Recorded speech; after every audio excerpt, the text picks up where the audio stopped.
G ചക്രവർത്തിനി 19-ാം നൂറ്റാണ്ടിന്റെ ഒടുക്കം ചൈനയുടെ ചിങ് ഡൈനാസ്റ്റിയുടെ ഭരണത്തിൽ ഏതാണ്ട് 50 വർഷം തന്റെ സ്വാധീനത്തിൽ കൊണ്ടുവന്ന ജി രാജ്ഞി തന്റെ 6 വയസ്സുള്ള മകൻ ചക്രവർത്തിയായപ്പോഴാണ് ഈ റീജന്റായി അവർ അധികാരമേൽക്കുന്നത്.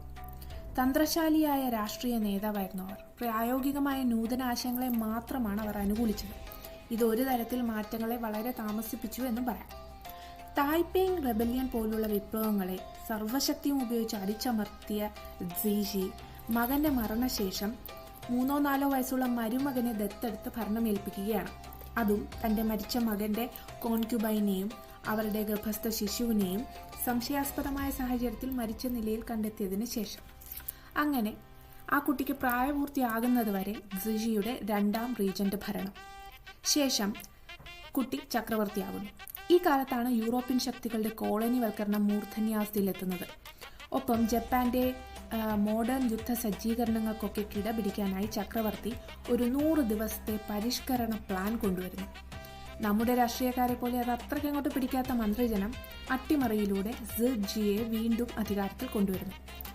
യൂറോപ്യൻസ് എല്ലാം ചൈനയുടെ സമ്പത്ത് തട്ടിയെടുക്കാനും അധികാരം സ്ഥാപിക്കാനും ഒക്കെ ശ്രമിക്കുന്ന സമയമാണിത്. ചൈനയിൽ ബോക്സർ വിപ്ലവത്തിൽ വിദേശീയരെ കൊല്ലുന്നത് തുടർക്കഥയായി. ഇതിൽ കുപിതരായ യൂറോപ്യൻ ശക്തികളെല്ലാം കൂടി ഒന്നിച്ച് ചൈനയിൽ ആധിപത്യം സ്ഥാപിക്കുകയാണ് പല സ്ഥലത്തായി. പൂർണ്ണമായും ഒരു കോളനി ആക്കിയില്ല എങ്കിൽ കൂടി ഒരു സെമി കോളനി അവസ്ഥ. മാറ്റങ്ങളെ അല്ലെങ്കിൽ പരിഷ്കാരങ്ങളെ അത്രയ്ക്കങ്ങ് സ്വാഗതം ചെയ്യാൻ തയ്യാറാവാത്ത ജി ഒരു സ്വേച്ഛാധിപതിയുടെ മാതൃകയിലാണ് പെരുമാറിയതെന്നും പറയപ്പെടുന്നു.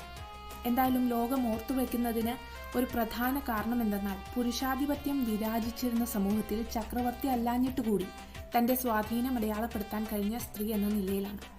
പോളിസികൾ വിമർശിക്കപ്പെട്ടാലും ചൈനീസ് സാമ്രാജ്യത്വത്തിന്റെ പതനത്തിന്റെ അവസാന നാളുകളിൽ അതിനെ പറ്റാവുന്നത്ര പിടിച്ചു നിർത്തിയതിൽ ജി വിജയിക്കുക തന്നെ ചെയ്തു.